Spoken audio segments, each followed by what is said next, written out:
Good corporate governance is the key to the success of a company. What are the consequences if the implementation is not right?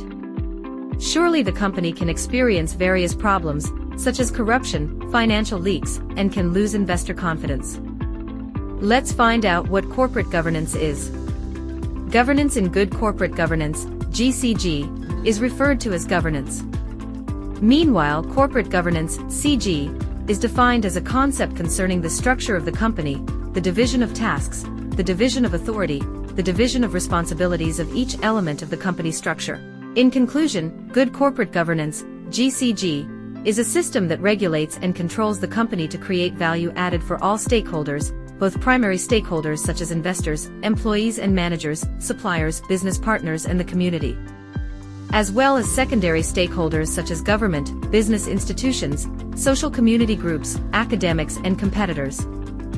In a system, you definitely need principles that are used to manage or control.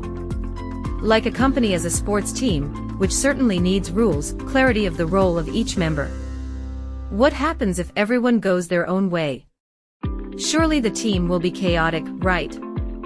Therefore, in corporate governance there are principles that focus on the overall governance framework, such as shareholder rights, stakeholders, disclosure and board practices to provide guidance on good governance. According to the OECD, the corporate governance framework is divided into 4 core values. Fairness principle. This principle emphasizes the importance of fair treatment of all stakeholders, such as shareholders, employees, customers, business partners, and communities. It also ensures that the rights of all stakeholders are treated equally and without discrimination. In practice, this principle includes equal access to information, equal opportunity in decision-making, and fair treatment in company policies. To protect the rights of stakeholders, especially minority shareholders who are often in a more vulnerable position than majority shareholders, the company must comply with applicable laws and regulations.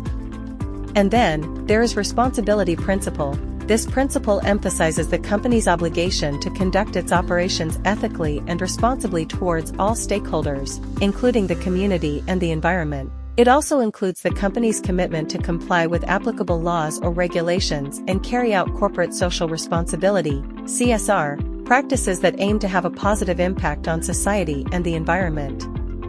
Responsibility is not only related to achieving financial returns, but also efforts to maintain the sustainability of natural resources, reduce the negative impacts of business activities, and contribute to social development. Next is transparency principle. Transparency emphasizes openness in decision-making and the provision of accurate, relevant, and timely information to all stakeholders.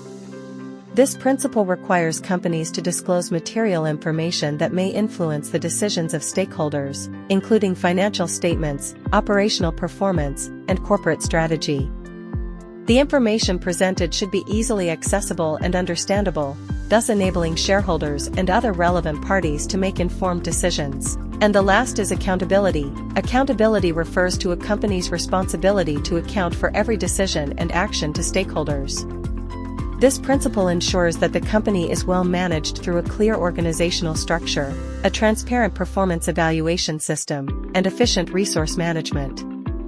With accountability, companies can avoid corrupt practices and abuse of authority, as well as increasing transparency in resource management, thus supporting long-term sustainable performance and maintaining the company's reputation in the eyes of the public.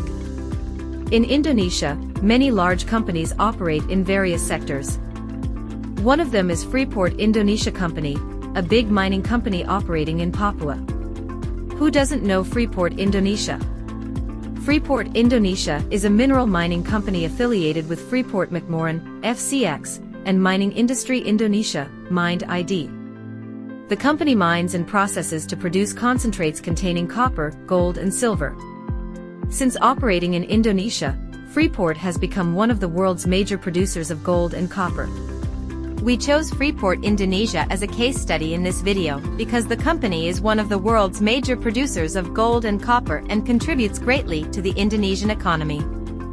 However, behind its success, Freeport is also often entangled in various controversies, especially in the application of good corporate governance, GCG, principles. The Freeport case is a clear example of how failures in corporate governance can have far-reaching economic, social, and environmental impacts. By understanding this case, we can recognize the importance of good corporate governance and learn from the challenges faced by Freeport to prevent similar problems in the future. The GCG principles violated by PT Freeport Indonesia are the principles of fairness, responsibility, transparency, and accountability. Violations of the principle of fairness are demonstrated by the unfair treatment of wages and positions between local employees, especially indigenous Papuan workers, and foreign employees. Local workers generally receive the regional minimum wage, RMW, and are placed at the lowest level of positions, while foreign workers get much higher salaries even at the same level of positions. The violation of the principle of responsibility is shown by PT Freeport Indonesia's mining activities that have caused environmental damage in Papua, such as pollution of rivers in Mimika due to tailings, siltation of rivers, and loss of livelihoods of local indigenous communities. This environmental damage is recognized by various audits and reports, but the company's countermeasures and compensation efforts are considered minimal or even ignored. Violations of the principles of transparency and accountability are shown by the discrepancies in information provided by Freeport to the state, such as conducting underground mining without an environmental permit, resulting in a lack of honesty and openness regarding the actual amount of their revenue. In fact, this greatly affects state revenue and losses. It is known that Freeport workers in Indonesia receive smaller salaries than Freeport workers in other countries, despite having the same position. In February 2017, Otto from the Ministry of Energy and Mineral Resources said that the wages of Freeport Indonesia employees were only equivalent to the UMR, which is around Rp. 3.3 million per month. This amount is very far from the standard salary of Freeport workers in other countries, who earn higher wages for the same position. This inequality shows that PT Freeport does not apply the principles of fairness in good corporate governance, which can ultimately affect worker loyalty and the company's image in the eyes of the public. The Supreme Audit Agency, BPK, found that PT Freeport Indonesia disposed of tailings or waste sand that resulted in ecosystem damage. Regarding this issue, PT Freeport and the Ministry of Environment and Forestry, KLHK, have held joint discussions. In addition, in May 2017, the head of campaign for the Mining Advocacy Network, JADM, Melki Nahar, noted various environmental and human rights violations committed by PT Freeport. The company is said to have poisoned rivers, estuaries and the sea in Mimika Regency with waste containing mercury and cyanide. In March 2018, due to the uncontrolled flow of tailings threatening new rivers such as Tapuka, Freeport expanded the embankment in the west and east to the south. Thus, the ecosystem damage caused by Freeport's waste is estimated at 185 trillion Indonesian rupiah. This case shows that Freeport violates the principle of responsibility in good corporate governance because the company is not responsible for the consequences caused to the environment. On May 25, 2016, the Supreme Audit Agency, BPK, also found violations related to Freeport mine reclamation. It found $1.43 million or around Rp. 19.4 billion based on Bank Indonesia's middle rate for the excess disbursement of reclamation guarantees. These funds should still be deposited with the government.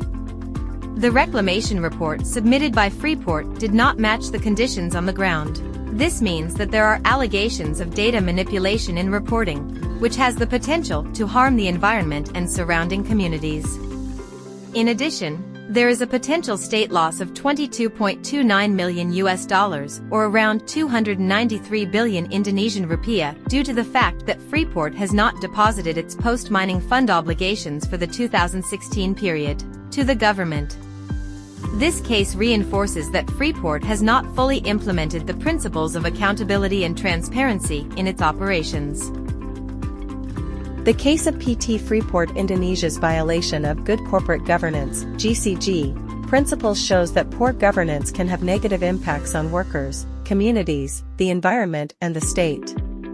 Inequities in payroll, lack of environmental responsibility, and lack of transparency and accountability reflect the weak implementation of GCG, which risks reducing worker loyalty, investor confidence, and causing social conflict and economic losses. Therefore, the implementation of GCG principles must be a top priority for companies to maintain business sustainability, reputation, and provide fair benefits to all stakeholders.